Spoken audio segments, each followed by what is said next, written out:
rumors spreading round in that Texas town about the shack outside the game. Okay, our next group is all about track operations, and we've got quite a panel indeed. Want to start at the end? Please introduce yourself and give us a little lowdown about your facility. My name's Doug Bowles. Hi, there we go. My name's Doug Bowles. I'm the president of the Indianapolis Motor Speedway. I'm following in Joey's giant footsteps that he's left for us at the Indianapolis Motor Speedway. We are a 104-year-old facility. We're best known for hosting the Indianapolis 500, but we also have our Super Weekend, which is our NASCAR weekend and includes sports cars. And we run Dorna MotoGP event in the fall. So those are our three big events. And we, for those of you that heard Mark speak earlier today, you know that we are in a process of really trying to understand how to utilize our facility more. So we're adding a lot of events for 2014, and we'll continue to do so as we go throughout our history, which is a little bit different from the way we've laid the groundwork at Indianapolis. My background is in IndyCar racing, was at Panther Racing, one of the co-founders there. I was there for 6 or 7 years, won a couple championships with a guy named Sam Hornish, and then I've been at the Speedway for 3 years. Good afternoon. My name is Scott Paddock. I'm the president of Chicagoland Speedway and Route 66 Raceway. And much like Doug, I'm following in his footsteps too, because this is the architect behind who built Chicagoland Speedway many, many years ago. So I've got big shoes to fill also. But we're proud to host the kickoff race in NASCAR's Chase for the Sprint Cup in mid-September. And we also host the NHRA at our drag racing facility. And we also have a dirt track. So 3 venues on the property. Chicagoland Speedway came online about 14 years ago in 2001. And my background is I worked about 12 years at Gatorade and PepsiCo running their sports marketing group prior to coming on board to the Speedway back in 2011. Hi, I'm Joey Chitwood. I'm currently the president of Daytona International Speedway. I'm also an officer of the public company ISC, which owns 12 tracks across country. I had the opportunity to be at Indianapolis 2 times, both at the racetrack and one of the first members of the Indy Racing League back in 1996. Remember those days quite well. And of course, I always remember being at Chicago and building that racetrack in Joliet. So interesting to think about 10 years later. Down at Daytona, we run sports cars, we run stock cars, we run motorcycles, operate the venue give or take about 250 to 275 days a year. Good weather. If it goes fast, we like to run it down there. In the middle of about a $400 million construction project to rebuild the entire front stretch grandstands at Daytona. Call it Daytona Rising. When I left Joliet, I said I would never build a racetrack again. Fortunately, I'm not taking my own advice. And now we're in the middle of a great project in Daytona, really kind of charting the course for the next 50 years. Pretty exciting times for us. I'm Roger Curtis, president of Michigan International Speedway, apparently the one track Joey hasn't worked at yet. I may be fired any day now, and Joey may be in charge of Michigan too, who knows. But from Terre Haute, Indiana, so born and raised Hoosier, went to Purdue for a couple years as a nuclear engineer. Left before they threw me out there, finished up at Indiana State with a marketing degree. Been in motorsports since 91, 92-ish. Worked on the team side for a little bit. Then been blessed to be with International Speedway Corporation and some great tracks, Watkins Glen, Richmond, Auto Club, now Michigan, and love what I do, love the racetrack, and love the Midwest. Same ground rules as we've had all day, gentlemen. While I might present a question to one particular person, please feel free to engage in the discussion. I am going to start out with the Reverend here, closest to me, Reverend Roger Curtis. We'll get to what that's all about in a little bit. But Roger, where did the fans go? And is it contagious? You know, when we see fewer fans on TV, do fewer show up the next year? I mean, where did the fans go? We're starting with an easy question, Roger. Yeah, I'm going to have to look to the higher power as the Reverend on that one. You know, I think the fans are still out there. I really do. I think that sometimes we get so caught up in the economic conditions that we've all faced, and certainly some changes in the sport, and we hear what the fans have to say about some of those changes in the sport.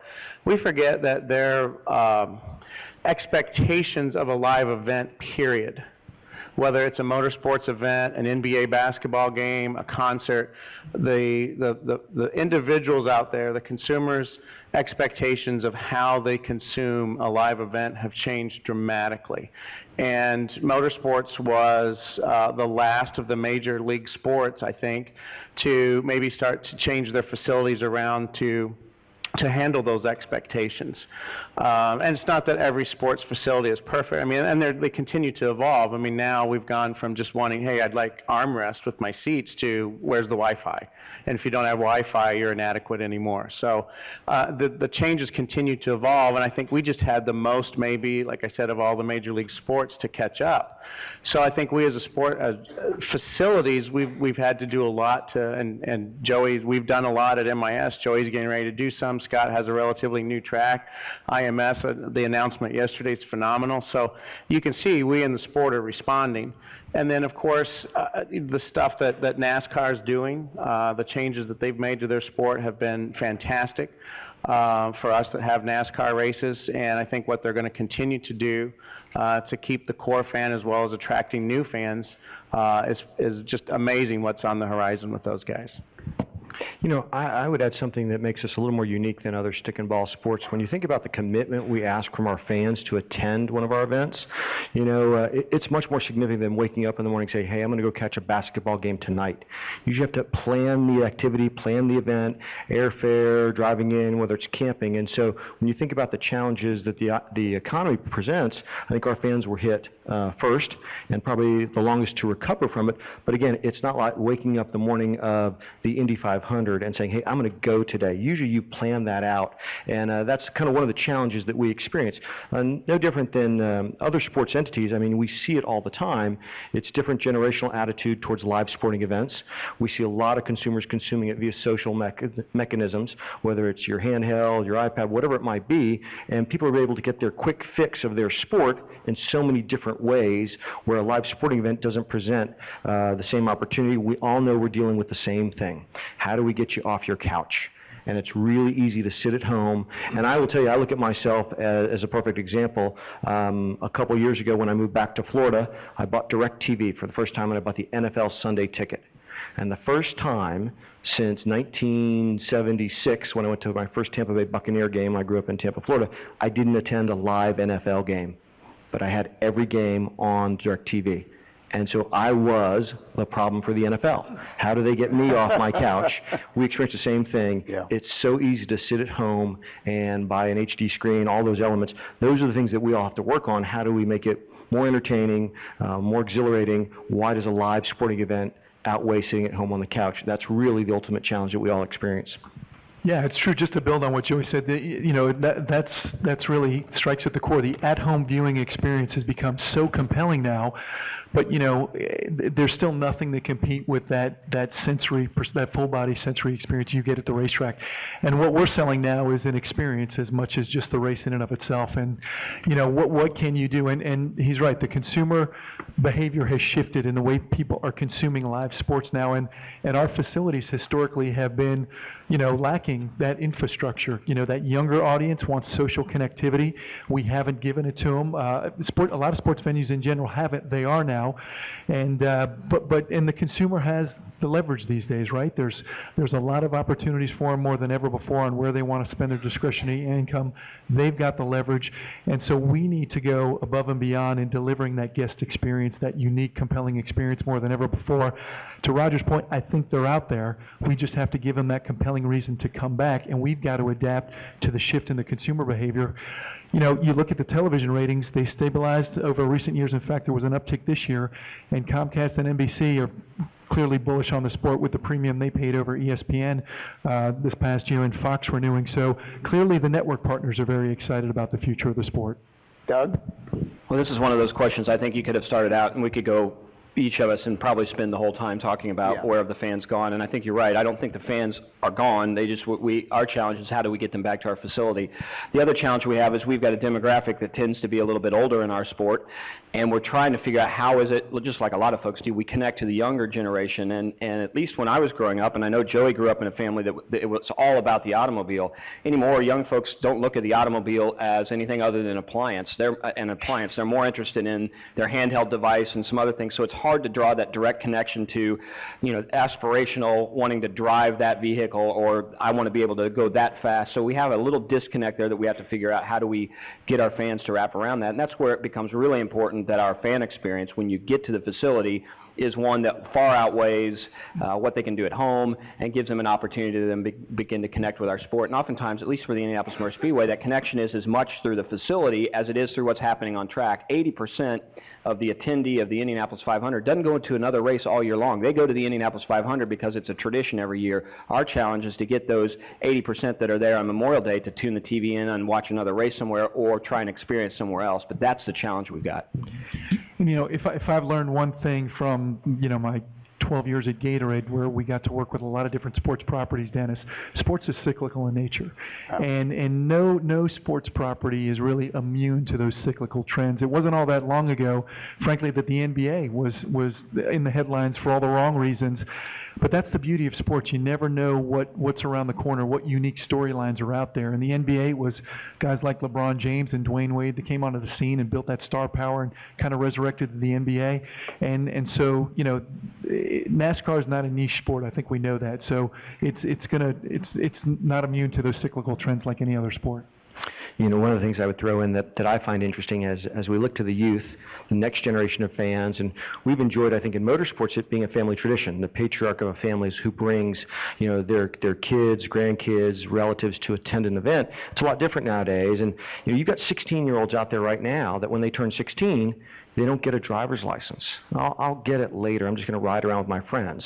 So there's this different attitude as it relates to the car, the need for speed.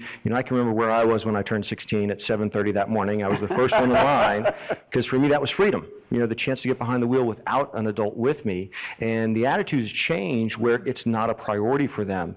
And now, look, in 10 years, it'll be some other element that we look at the next generation coming up that's different. We just have to be prepared to deal with that. We're not going to change the attitude of young people, but think about what a young person is dealing with right now in terms of how cluttered that market space is. What we're competing against is time. Okay? We're competing against their time to do something else.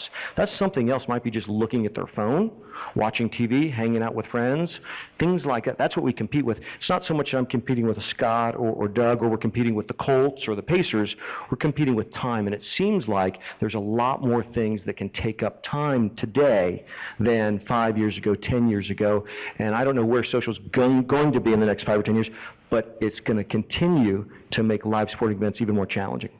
While racing is cyclical, I do think that we had a little bit of, with the way the economy had been, and now with gas prices and diesel costs going up, and during the good times, the hotels jacked their rates up because they knew they could get $300 a night, 4-night, 3-night, 4-night minimum, whatever.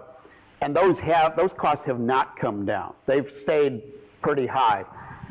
So while it's cyclical, I think we did have a reset of the economy. People have a little less playing around money to take the big trips. Still, Indy and Daytona are meccas for motorsports fans. It'll draw people from all over. Chicago and Michigan, while you draw from all over, you seem to be more concentrated over a regional. You draw a huge fan base from Canada. You guys do great in the Midwest. Are we going to see a trend that even for some of our mecca tracks like Daytona and Indy, that we almost build into more of a regional and local audience at some of these races because travel's so expensive? Roger, lead off with you. Well, I can't see these two. I can't see Daytona and Indy ever becoming just a regional track. I mean, but we're not immune to the whole issue. That's where the fan experience comes into play, really. Okay. Yeah. No, I just think that the brands of those two tracks and the brands of the events at those two tracks, I don't see that happening. I mean, Scott and I probably already are. I mean, that's our mindset at least. I mean, I know we get, a stray from Australia or Germany, but I'm not going to go out and say we're an international crowd by any means, other than the Canadians, like you mentioned. But I think the strength of Daytona and Indianapolis will continue to be an international event. And I think that's the key is for us is how do we leverage those unique aspects of our respective facilities. Certainly Daytona, Indianapolis, the heritage, the history, but there's a lot of mile-and-a-half tracks out there, right? And so how do you differentiate? And frankly, on the NASCAR side, I think we've seen some racing that's been pretty similar on those mile-and-a-half. So there's a whole body of work in progress that we'll talk about hopefully in a second. But so I think the challenge for us as marketers is how do we differentiate the experience? How do we leverage what is special about our facility? For us, it's the fact that we're 30 miles away from one of the most dynamic, energetic cities in the world. And we have fans, particularly now that we host that kickoff race in the Chase, that come from all 50 states. And I think the perception in their mind is they're coming to Chicago or Chicagoland, not necessarily they're coming to Joliet. So we want to leverage all of the excitement of Chicagoland with events we do in the city leading up to our event. And even from a branding perspective, we're bringing Chicago to Chicagoland Speedway with our food and beverage offerings, with what we're doing in terms of our trams, our shuttle, the whole event experience. So I think that's part of the challenge, particularly for a mile-and-a-half oval. How do you create something different so that fan, and there's a lot of them out there that may decide, all right, what's the new track I'm going to pick this year to kind of check that one off the list, give them a good reason to come. You're working great with the State Department of Tourism, and you do a great job as well with the whole Pure Michigan campaign, whether, as I like to call your races, the strawberry season or the sweet corn race. You do a great job of making that a destination to come to the Irish Hills. What I would say is for the Daytona 500, 60% of our crowd comes from outside the state of Florida. I still want that 40% from in-state to show up. Because if they didn't, there'd be a lot of holes in the grandstand. So we've got to make sure that we're appealing to all of the customers out there. Although I don't remember my numbers from Indianapolis, same thing. You wouldn't want the Indiana fan not to show up anymore. You've got to appeal to that local base, that region base, and then really capitalize on what's unique. Daytona kicking off the season, the history there. So again, it's a little bit of both. We don't want to discount the region. The region's very important to us. And when we come back in the summer for our Coke Zero event, we only have a 12% crossover from our Daytona 500 fan to our Coke Zero fan. And so that is a regional event. And we definitely market differently. We look at children and families a lot different around the July 4th weekend. And so we're pretty good at understanding the region as it relates to that event because we're not getting the same customer to show back up from the Daytona 500.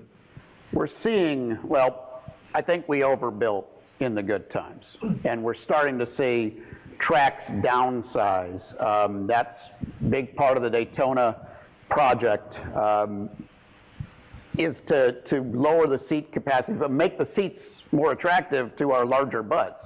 How do you sell that with the media without looking like, oh, we're just emptying seats out of here? Well, I would say this, the challenge motorsports has in front of it is we don't get to remake our sport every 20 years like all the other stick and ball sports. If you look at the sizes of stadiums today, they're much smaller than they were 10 or 20 years ago. I can remember when football stadiums on average were 80,000 seat football stadiums. I believe the new Niner Stadium out there is going to be 65,000, expandable one day to 70 or 72, and I've heard that the Raiders are looking at a 55,000 seat football stadium. Baseball stadiums are 38,000. They used to be 50, 55, and so we just don't have the ability through public subsidy or support to rebuild our venues every 20 years. And by the way, I know that 16th and Georgetown isn't going to change locations to Terre Haute because they get a better deal on land. We're not moving out of Daytona Beach because there's a better deal to move to DeLand, Florida because there's better property taxes there. So we have to deal with the physical footprint we have, which makes it much more challenging to deal with renovation and innovation because that skeleton's not going to change. And so absolutely, we've all got a lot of seats. No doubt about it. When times were good, they were building as best I can. But to a person, I don't feel bad about talking about the changes in the industry, especially the changes in the technology, the competition for time, as to why you've got to get a better venue that gives fans what they're looking for nowadays.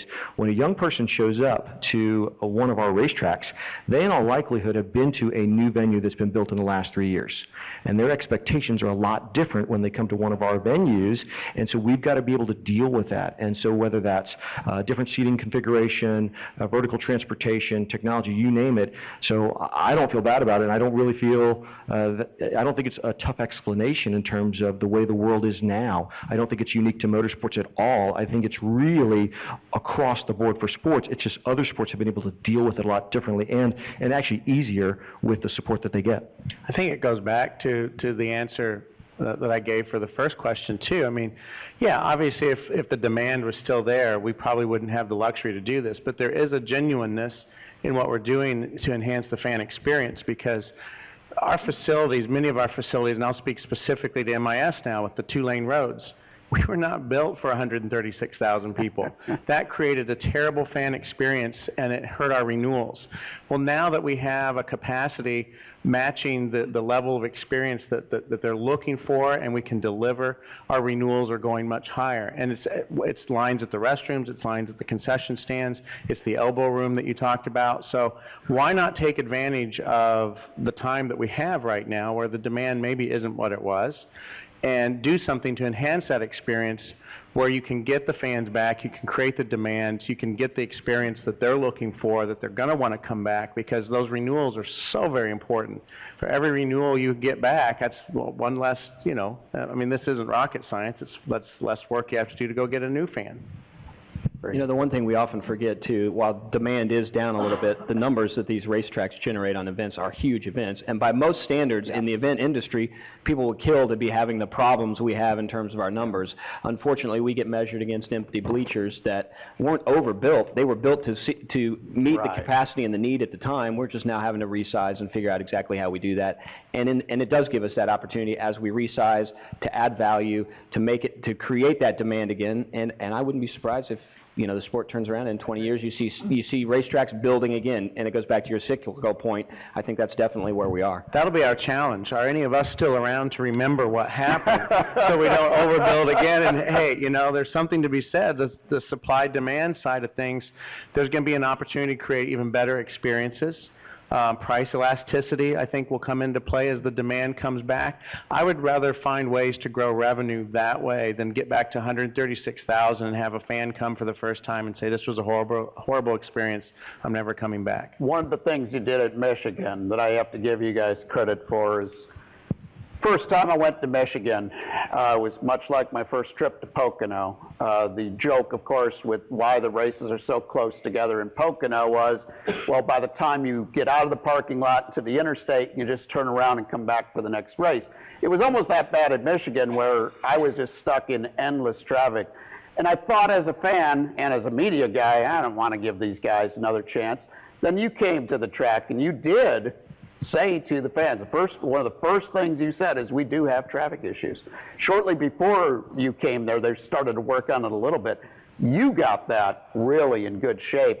When I came back there again a few years ago, I was amazed at how quick I got out of the facility. And those simple things, while they have nothing to do with the product, has everything to do from a fan enjoyment standpoint. And Joliet's got tough access.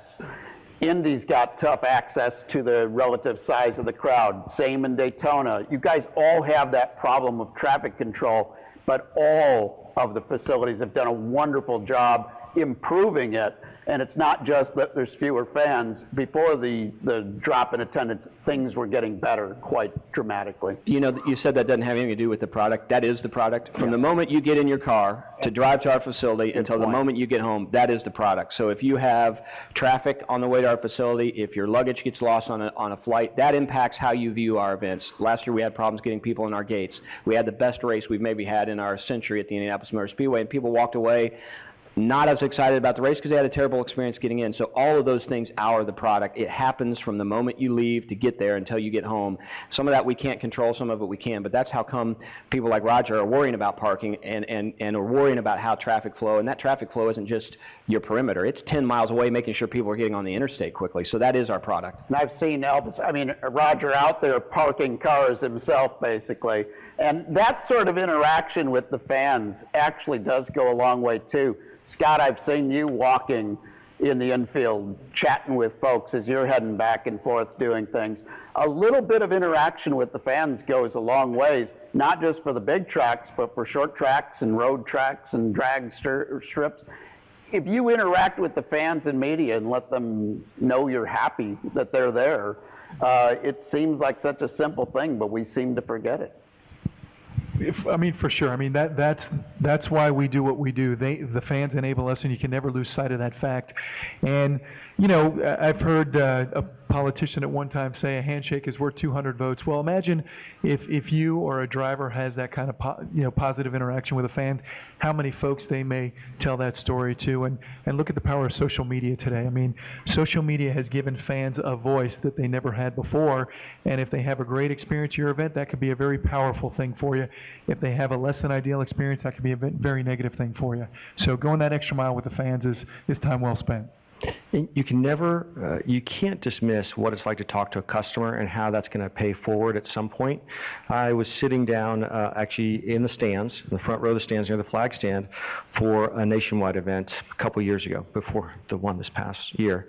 And I had a customer say, "Hey, you're Joey, right? Can I talk to you a second?" I said, "Absolutely." I said, how is it you still let smoking in the grandstands and yet you have COPD as a sponsor? That's a great question.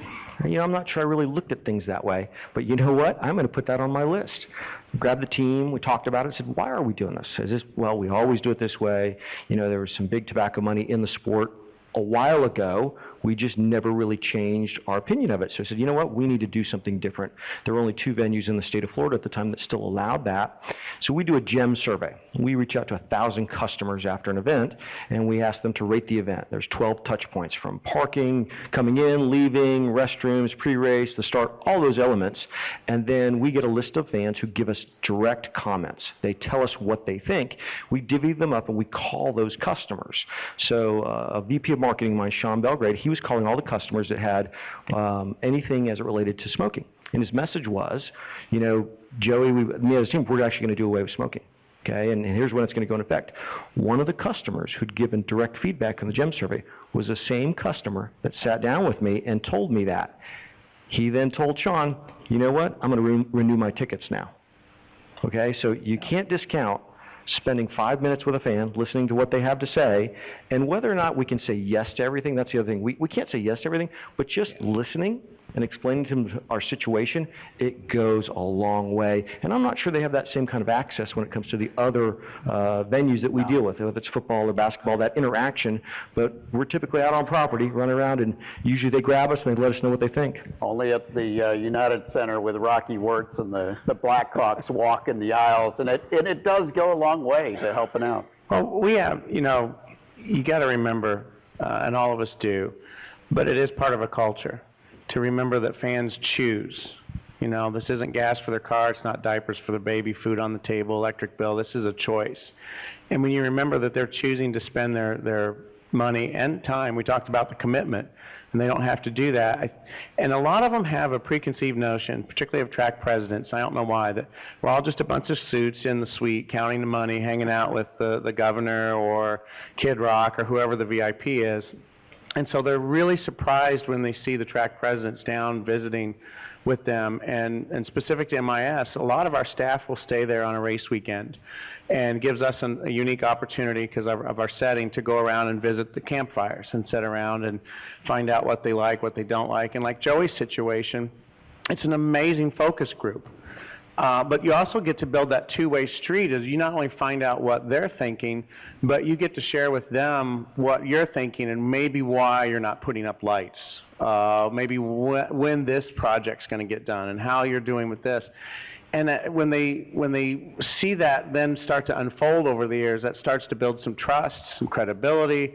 I'd like to think that builds loyalty. Loyalty can lead to revenue generation. So it's maybe not as quick as just a big announcement, something really cool and sexy, and it takes time to build that relationship, but I really do believe those relationships are very, very critical. And so we treat ourselves a lot more like Disney than we do, not just sports, certainly motorsports, but we're an entertainment facility. Switching gears a little bit as we switch the lights too, from mood lighting to and I thought we were being given the answer. Switching gears a little bit, Joey, you had an incident at the nationwide race that is the thing that people do not want to see at a track. The way you handled that crisis, I think it should be almost a case study, whether it's a big track, a small track, whatever, on how to handle a crisis. What did you learn from being right in the middle of all that fire that maybe other tracks could learn from? Well, I'm not sure if it's as much what you learn in that instance. It's the things that build up over time, so you're prepared when you need to be for something to that degree. And unfortunately or fortunately at Daytona, we've had some incidents the last couple of years. I even learned some things at Indianapolis with tires and other things that I dealt with on what it's like to have an emergency response plan, a communication plan, and dealing with it. You know, we've blown up jet dryers, we've had rainouts, we had potholes, and so those things prepare you for the next issue. The one thing that we do, we all have these communication plans, emergency response, and they do not collect dust. They get worked on after every event. What did we learn? Does this really work? And I will tell you that sometimes the things you put on paper, they don't play out the exact right way when it happens.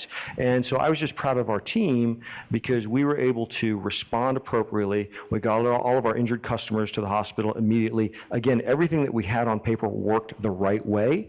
And that was the key, and I think our fans deserve that. And then really when you think about talking about it, it was interesting dealing with the media after that and talking about, well, the questions they asked, the things that we can and can't say due to HIPAA in terms of customers and their injuries, things like that. But making sure the fans know we care. Yeah. And we responded the right way. We're ready for that. That's the one thing about racing that I know is a challenge is we have that element that we have to be concerned about, and maybe the other teams and sports don't have to worry about it. But in racing, we've seen it happen. It's happened at Michigan. It's happened at Indianapolis. We've had it at Daytona, where fans, competitors, there's a risk to attending and participating. And I think whether it's a big track or a short track, everybody's got to have that plan, and it's got to be well thought out because it could happen to you, and if you're not ready for it, it really leaves a black eye on the sport because it could affect fans wanting to attend in the future if a racetrack promoter, their team, doesn't handle a crisis like that the right way. Your people took charge, they got the job done, and I believe they saved lives as well. And that's, at the end of the day, that was very impressive to watch. But I was also impressed with the management style from top down of how you guys took charge of that. You didn't lose control of the story. You handled it very, very well. How tough is that, though, in today's social media, everything instant news world, because there was a lot of data that got out there and not all correct? So you throw another wrinkle into this. The senior director of public relations for Daytona is a gentleman named Lenny Santiago. He was out on medical leave for 2 months, and so he was not there. And so the manager of media relations, Andrew Booth, had to step up and handle that. And so on top of the responsibilities of doing what the director was doing, being thrown a curveball. And so for us, it's next man up. We have a plan. Are you ready? It's how do you deal with it? I think there were some things that you've got to realize now from a social media aspect. The video of that incident was on YouTube within 10, 15 minutes, and so we deal with that. And then you get into the whole issue of ownership of intellectual property. Probably not the best thing to be having lawyers write letters and want videos to be taken. It's part of what we're going to deal with from here on out, and so that created kind of a side issue that probably didn't need to happen right then and there. I will tell you right now, we've maintained great communication with all of those customers. We've had no lawsuits filed at this point. We've done a really good job of working with their attorneys and everyone to make sure that they understand that we care, and we don't want things like that to happen. But there's things that you'll learn, and there's going to be video.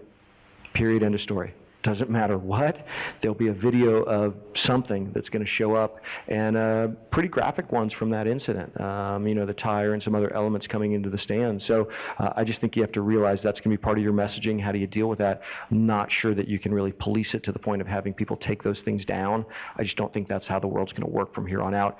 And when you go down that path, it just creates kind of some negativity that's really not worth it at that point. But, back in the day, there would be no video of that. I mean, there wouldn't be those elements, and now that's what you deal with, and are you ready for it? And it's not just that, it's incidents with the fans. I mean, we've seen all these funny videos of somebody who has an issue with an airlines because of luggage, and, next thing you know, they create a song, post a video, and 3 million people tune in. And so we just have to understand everything we do is going to be under the spotlight. You can't act or think it's not going to be in the public. And we've got to message that along the way. Do you all have a sort of a written code among your own employees as far as don't put out any information about this on social media? We want to still be the point person for communicating in the case of something bad that happens, whether it's a lousy experience from a fan to a tragedy at the track. Do you have a policy in place? I wouldn't call it a policy. It's just another mechanism of talking to your fan, whether it's a press release, whether it's an interview, whether it's a post on your own Facebook page, whether it's an update from DIS on terms of Twitter. I mean, it's really embedded in what you do. I almost find it funny that, and I know I do it and talk about it as a separate entity, social and digital. It's not. It's really just part of your communication. And so, as is typical at all of us, I'm sure that we don't, none of our staff go out and do interviews about things. There's a protocol in terms of when media call, they want to interview, they go through PR, they set it up. So we don't have any of our staffs, I think, run around and do interviews for the heck of it, but really that side of the business is really embedded in communication overall. Staff is one thing, but Indianapolis Motor Speedway, you've got a ton of volunteers and part-timers.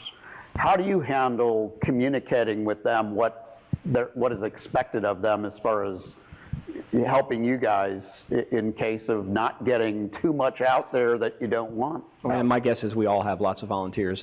Our events are so big, and we don't have one every week, 52 weeks a year, so we rely on volunteer organizations to serve concessions. We rely on them to help us with parking, and those are all elements that we deal with.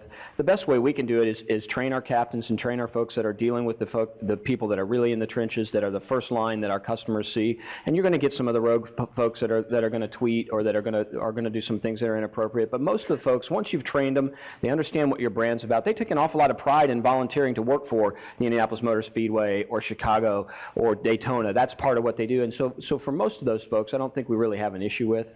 Social media is a difficult thing to manage. It's also a great tool for us to learn from our fans. It's a great way for fans to talk to us instantaneously. If we've got a problem somewhere, we've got the right people training it, we can respond in a way we've never been able to respond before. It used to be those after-action reports that we get from our folks, and once we'd seen them 3 or 4 weeks later after they'd been tabulated, you could respond. We can respond within minutes now. If somebody's got a problem with a seat, if there's a restroom that's overflowing, there are things that we can monitor. So there's a great upside to social media as well, and it far outweighs the downside, I think. You know, the advent of social media is no different than any other new media form that has come along before, and there's positives and there's negatives. And it's like Joey said, and I think we all probably have made social media part of our broader communications plan. And I go back to the relationship side. I go so far as to say it's part of our relationship building with the fans. And in fact, now, thanks to social media, we can stay in contact with them a lot longer than just right before and right after and during the race. I mean, now we can have a year-round relationship with them, and we do on Facebook and Twitter and things like that. And so to me, it's a very positive thing that we've embraced. And as Doug mentioned, the speed at which you're able to get things out now is phenomenal. And if you do, everyone's just going to have to be judicious on what they put up there. And, there's some policies and procedures, certainly, but at the end of the day, you kind of know what should go and what shouldn't go. So probably the element to that, too, that's challenging for us is the speed in which we have to respond, right? Because if you don't respond quickly, it can mushroom out of control in terms of messaging from the entity. And so it's interesting when you see something get posted and how the fans take it and run with it. Oh, yeah. And so it creates a lot of burden for us that we have to be on our game and really monitor because, on a Friday night you go home from work and if you don't check in by Monday, I'm sure something happened. And in those 2 days, a couple thousand, a couple 10,000, a couple 100,000 fans have weighed in before you had a chance to kind of set the message or at least deal with the fact. Yeah. And so that's the one thing. It really puts us on a 24/7 clock. So good that we can have that one-on-one relationship. Now it is 24/7, and we have to be able to respond. And I've seen some tracks, big and small, all the way from the NASCAR tracks down to the little tracks, that get into arguments on Facebook and Twitter with their fans. It's great to explain, but those arguments, you end up looking sort of like the bully, and it really doesn't go anywhere.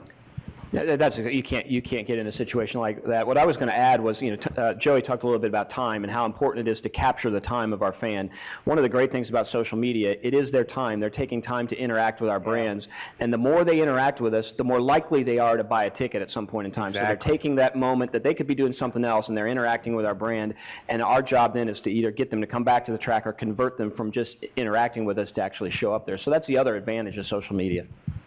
The best.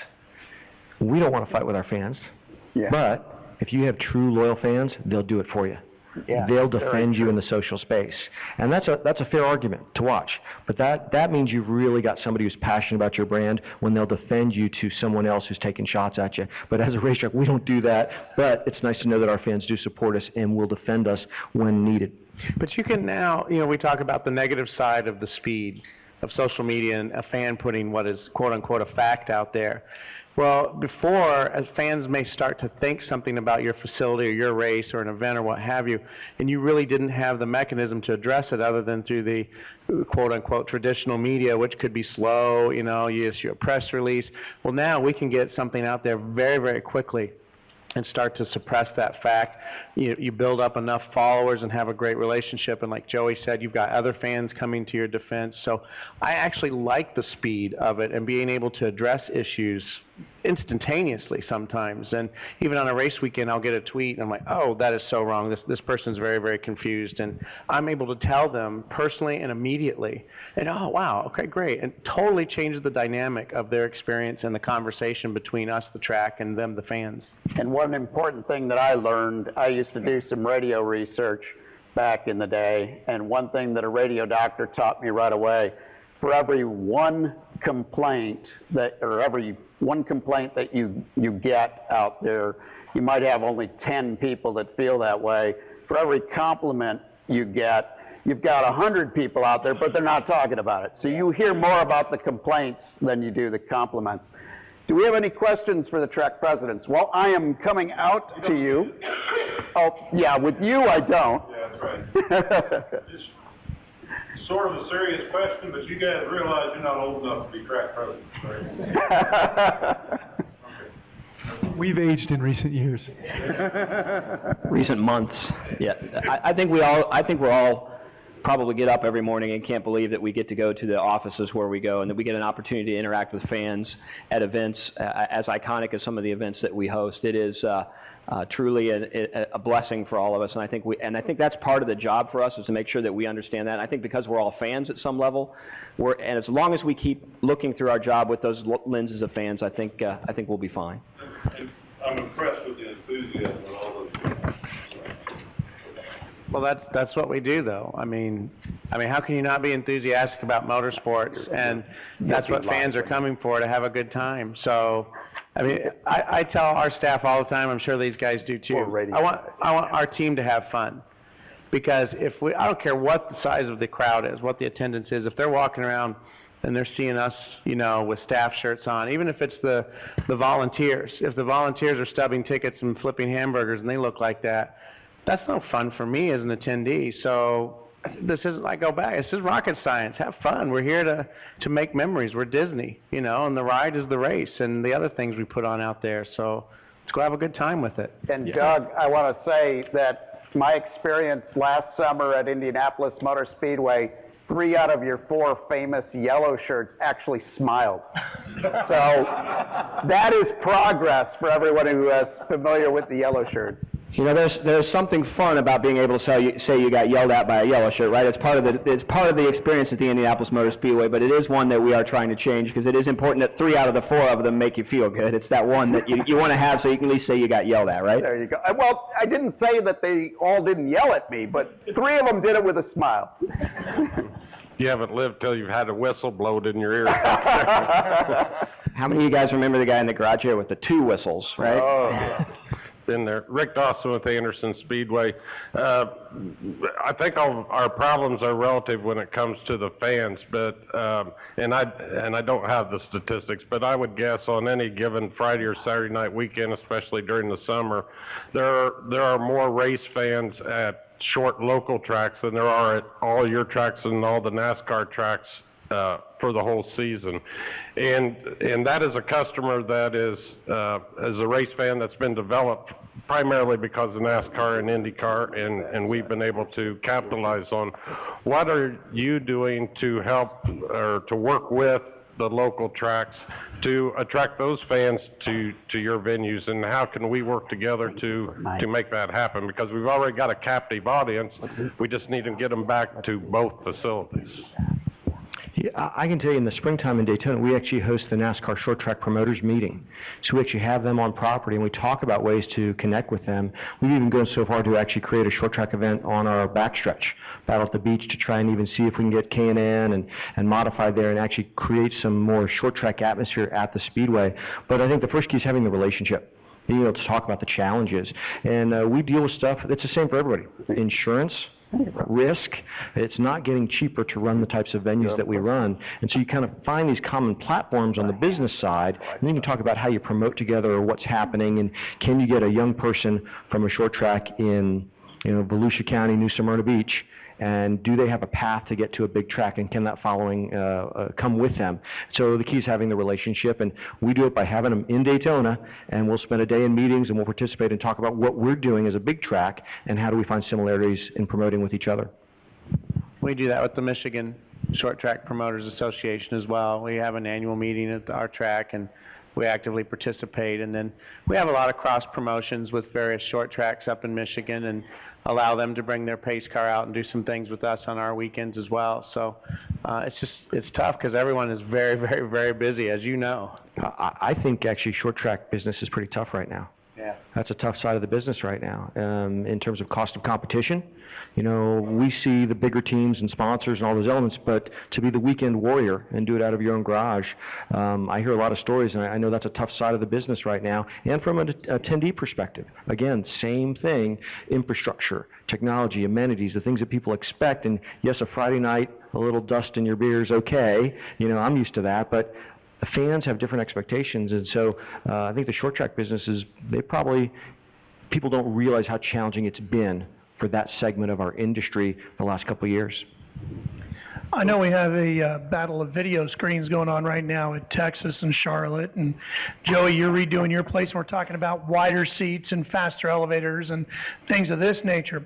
What, as you guys look forward, maybe 5, 10, maybe even 15, 20 years out, are you kind of thinking about, dreaming of ways to encourage fans to come out? As I hear from NFL stadiums, one of the things they're really trying to figure out is how to, the fantasy football is such a big thing. How do we let guys interact with their fantasy football so we can still get them to the game and sit in the stadium and do that? What kind of things are you guys dreaming about, technology maybe we haven't heard about, to try to interact with these younger fans that you're trying to encourage to come? I can tell you this. We take a different approach in terms of video strategy, and understanding that it's an individual experience for everybody. We need to make sure that every fan can be connected individually. A big screen TV and technology obsolescence, being obsolete in a couple of years, I think we've got a bit of a different strategy, and with 12 tracks, we want to share that technology. I'll tell you what, from our project, this is something that we're doing. We've specifically held off on our technology buy. We're wiring the property. It's a 2.5-year project. We're spending $400 million. We're waiting to buy our technology to find out what's going to be the next best thing, because if I bought it today, I'm sure in 2015 it's not what I would have wanted to buy. And you don't really get to retrofit our properties very easily. So when you make the commitment, you've got to buy the right solution that's going to be with you for a long time. I think we're all challenged with having these mammoth properties, a lot of aluminum. What other content can you put on your property that engages the fan? And it might not just be motorsports. I can tell you, I've got a big Boy Scout camp over night coming for part of our roar test with our sports cars. You've got to be aggressive to use your property in different ways so that fans don't just look at it as a racetrack. It's a place to enjoy something. enjoy your time, whatever it might be. And so we've all got to be aggressive. I know that Scott had a big festival this past year, what was it, electronic dance. So we're all trying. You had your big music festival. So I think I got to be part of Indianapolis, adding new events. I know Doug's adding some more stuff. I think you got an SVRA event coming, some vintage racing. I mean, the goal for all of us, got a lot of days we can fill, a great property that's built for fans to have a good time. You can come on property and camp. There's great elements. We've got to use the property more. Now, we're competing with all these other venues that are doing the same thing. I think I was just at the Pacers last night. Those guys are going to go 7 nights straight. Justin Timberlake tonight, some orchestra, another basketball game, another concert. Everybody's trying to do the same thing. I think our venues, though, we've got so much great space. We have much more flexibility to do some interesting things, not just motorsports related, but entertainment choices.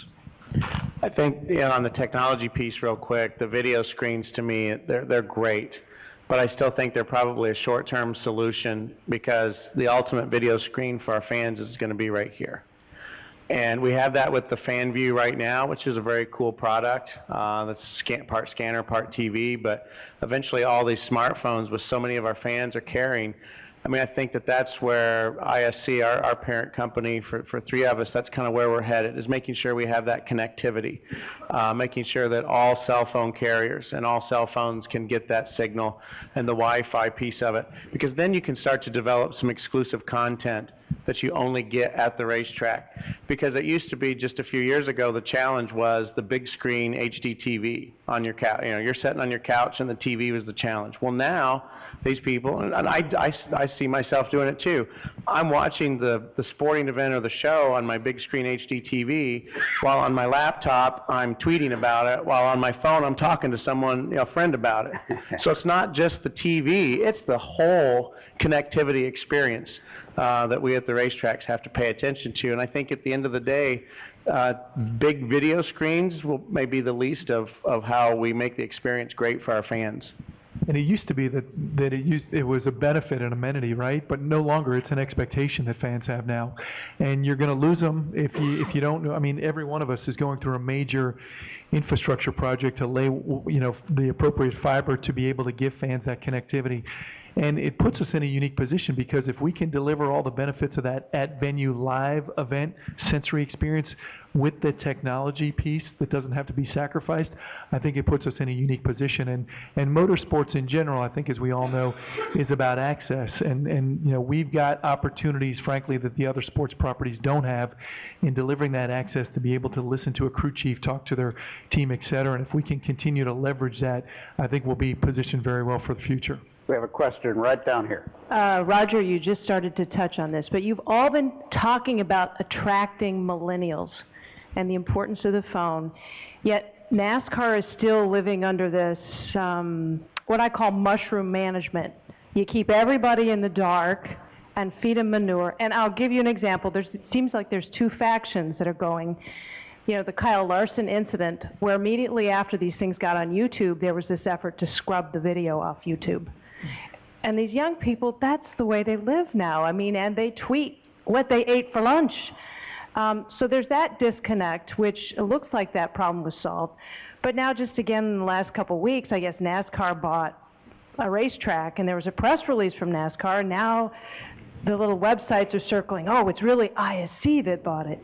How do you change a culture that has been a long time command and control culture that's more welcoming to these technologies from young people who want transparency? I'm not sure you can ever change lawyers, okay? And Doug, you're a lawyer, right? But at the end of the day, I don't practice. okay? I don't tell anyone either. Unless somebody asks. Sorry for sharing that, but at the end of the day, from a legal perspective, there's people who care about intellectual property and rights. And by the way, there are a lot of sports properties that send letters out like that as it relates to their content on YouTube, and NASCAR's not the only one that sends letters. Should they? Probably not, but I will tell you the NFL's been known to do it and everybody else, and that's really a legal side of it that's a lot different. I think the promoters up here, we're in a different place. I actually think NASCAR being on the racetrack side is good.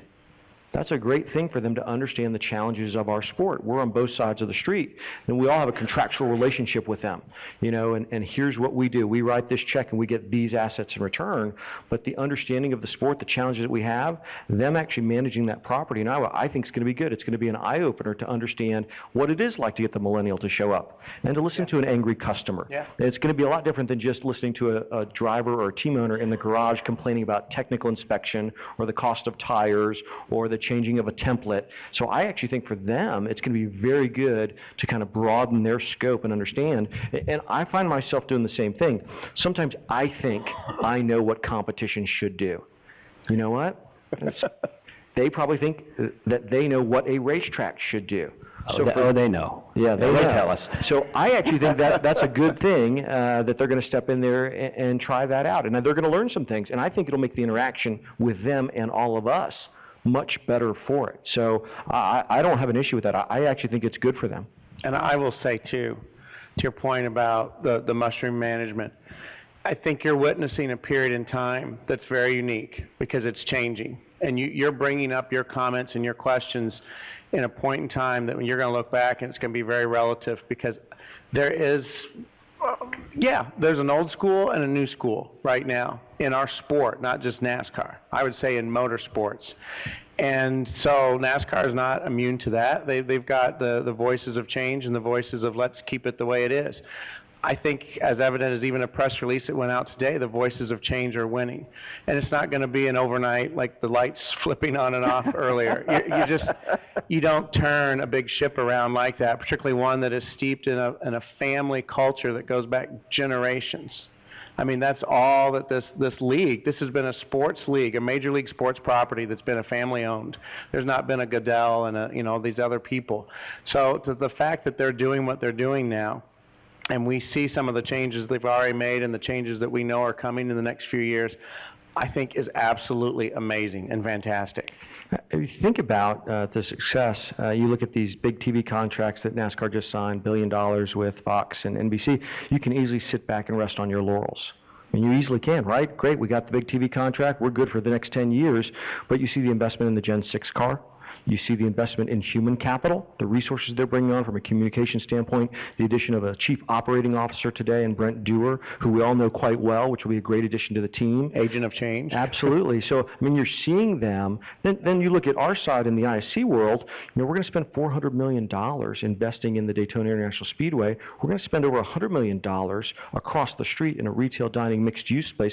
We're going to spend $500 million of our own money in Daytona Beach planting the flag. So I would say, I think, and probably because we see it from the inside, we're on those meetings and the argument about where resources go, we're seeing the sport change and we're seeing people put their money where their mouth is and making change even though they're seeing successes, places that you might say, we're good for a while. We can count those dollars. We don't have to go down that path. I think you're seeing Brian France really, really put his thumbprint on the sport. And look, I mean, a couple years ago, they were still doing carburetors, right? I mean, fuel injection. You're starting to see it happen, and it's not just, it's cheaper to police the garage area because you can't mess around with a carburetor as much as you could fuel injection or electronic management. So we're seeing it, and it might not be as visible outside, but I will tell you inside, man, there's change happening all the time. And I'll even go so far as qualifying. I mean, we all know they're going to change the format of qualifying. What exactly it's going to be, we don't know. They called the racetracks. They called me and asked what we as a team, what our fans would like, what we thought would be a good qualifying format. Now, they may throw that out the window. I don't know. But at least they called. They had never called about any change that they'd ever made before. So in my history with NASCAR, it goes back to '92, it was one of I'd say the last 3 years, the interaction with them and them willing to listen and help. And that phone call, that's something as big as, it's one thing, do you want a driver autograph session or do you want a Q&A session? Okay. What do you think about qualifying format? So if you don't like the format next year, they went with Joey's idea, okay? Actually, I think I've already been told they're not going to change qualifying for the Daytona 500, so mine will be the same, unfortunately, but I think everybody else's will be changing for the better. It will change. Look, I think we all have realized, and when times were good, it was easy. right? It was easy, and we'll all tell you the same thing. It is much cheaper to renew a customer than to go get a new customer. The dollars we all spend, the churn is a challenge. But I just like the fact that no one's sitting back anymore. I mean, there are no easy days in our sport.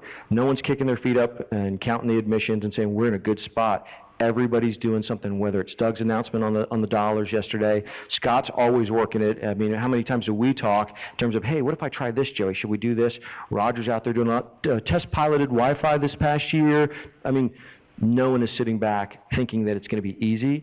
We're hustling as great as anybody, and we're getting our companies to put the resources behind it. That's the key. It's a lot different if you're trying new things without the resources behind it. We've all got resources now behind us.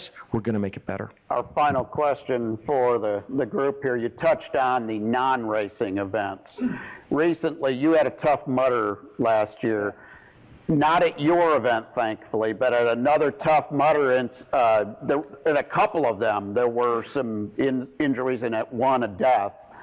How do you go about, it's almost like guilt by association theory with some people. Oh, that's happened at Michigan. If it had, would that have made your track look bad? I don't know. Maybe, maybe not. How do you go about deciding what events, non-racing events, to pick up? Well, I mean, I think it has to be a fit, and I'm going to use the Faster Horses, which was a partnership with Live Nation. It was a 3-day country music festival with Jason Aldean, Luke Bryan, Dierks Bentley were the headliners, so it was huge. And we had about 60,000 people come out. I had so many people say, oh, you should have a Kid Rock concert out there, from Detroit, and a standalone concert at our facility wouldn't work. A 3-day music festival with camping and with all kinds of other activities going on, and being able to parlay that into our location, our beautiful national park setting. Okay, now music does make sense, but what kind of music? So we look at things like that. We've opened up our facility for automotive research and development, which Michigan is still a huge hub for that, so that's been a huge success. And I'll add with the Tough Mudder, that is just a unique event, and those participants are crazy because, thank goodness we didn't have a death, but we had someone came there that was sick and crawling through the mud, left some of the virus, and some other people picked it up, and we had about 200 people got very ill, and I couldn't believe it. They interviewed them all. I mean, talk about great PR, and they said, oh, yeah, I'm violently ill, but I can't wait to come back next year. So, I mean, we never really had to worry. I mean, it was crazy. But, when you think about someone paying hundreds of dollars for the opportunity to get shocked, I guess that's what, the kind of response you get. Yeah, and I think the key is, we all have unique infrastructure. Our facilities are zoned for just about anything. You come in as a new guy a couple years ago and you say, wow, I want to put this facility to use more than 2 times a year, right? And so you pursue those opportunities. It's got to be a good fit, as Roger said. You also, I think, look for sustainable revenue streams, right? I mean, if you get an event as a one-off event in a particular year and it drives a couple $100,000 to the bottom line, that's great. But how are you going to replace that and replicate that the following year when you've built your budget based on the prior year, total? So it's got to be sustainable, got to be a good fit. And, if it's an opportunity to expose your venue to a new audience for the first time, I think that's a key upside too, a younger audience. So I think that's what we look for in new events that come out there. And that was the beauty with Faster Horses. You talk about millennials. I'd say 90% of the fans there were between 22 and 28. And didn't even know what a racetrack was, and they do now, and they know where it's located. And in fact, their question means, can we party like this on a race too? Sure can. But I don't think Roger deals with lawyers. Tough Mudder, party like this. Unfortunately, I've been pulled into the lawyer phone calls with Roger, so he knows them quite well. Because that's usually the first step to a new event, is put the lawyers away, figure out what you want to do. But no, we've touched on it all here. It's a good fit. Does it fit with your brand? Is it sustainable? And then more importantly, is it a group of people that you bring to your facility that you have an opportunity to let them really see what your brand is about, and hopefully you have an opportunity to convert them so that they'll come experience one of the things that you're really known for, which are the races that you hold there. So I think we all probably go through the same filter, and we all watch each other to figure out what's successful. And I think the thing that's pretty cool about this group and other racetrack promoters is at some level we compete against each other, but at another level, and probably a more important level, I want each of these guys to be successful, because if they're packing their grandstands, then somebody's going to know that we have a race, and they know that that weekend it's at Indianapolis and they're going to come to Indy. So to the extent that all of us begin to fill our places up, it makes it better for everybody. And that's the neat thing, that four of us up here who sort of are competing for the same dollar can really root for each other, because we know that if Scott's doing well and Roger's doing well and Joy's doing well, the Indianapolis Motor Speedway is probably either with them or not far behind. And we want to be successful, and we want those short tracks to be successful too. I mean, you're a great barometer of the kind of the brand health of the sport, right? And if, you know, we want to do it, you raised a great question, and we need to be working more together, because, you know, if you're successful, we're going to be successful, and I think vice versa. Let's thank our track. Oh, go ahead. I was going to say, I look at this room, and I'm sure there's a lot of folks in here who kind of have their own risk-reward, you know, how you look at things. And we're in the same boat. All of our experiences help us understand risk and what's the reward in the decisions we make. We rely upon each other. When we learn something that worked at Indianapolis, okay, maybe I might not think that's as risky, and what's the reward? But I'm sure every single one of you in here has your own risk-reward profile that you look at an activity or an event and say, I'm not sure that fits our company. We're going to take a pass, or you know what? I'm going to get in that business because we can do something with it. It's just a product of all the experiences and the races that we've done, and also working with each other. But I think we all deal with risk-reward every single day. Okay, I know we're over time, but he brought it up, the Reverend story, because I want people to walk out of here, all right? So I'm going to be really quick. So I'm very active on Twitter, at MIS Roger, and a couple of years ago, two fans on Twitter asked if they could get married at the track. Well, our vision is to create lasting memories for every person every time. That's a great memory to create, right? Let them get married Victory Lane after the Nationwide Series race. Well, then they tweeted back, would you do it? Wow, so I went out to see my executive assistant. I said, look at this tweet. They just asked if I'd get married. So she Googled getting ordained. So 15 minutes later, $60 later, I became an official minister of some church in San Diego. I did that wedding, and it was great. It was absolutely fantastic. They did a wonderful job with it. Got asked to do another one last year, and then in August at the Pure Michigan 400, actually was able to renew the vows of a couple who had been married for 50 years and had been coming to the track since 1968. So it was, you know, just, I know it's stupid and silly, but again, I go back to that's what we do. We sell and promote and give fun. Stupid and silly sells. Yeah. It really does. And So that's the Reverend. You weren't supposed to show up as Elvis today, too, but No. that's a whole other story. No. Like Joey said, once it's out there, it's out there. We're our track president. We must win now. That Texas town. About to shack outside the game. And you know what I'm talking about. Just let me know if you wanna go to that whole mile on the range. They got a lot of nice girls.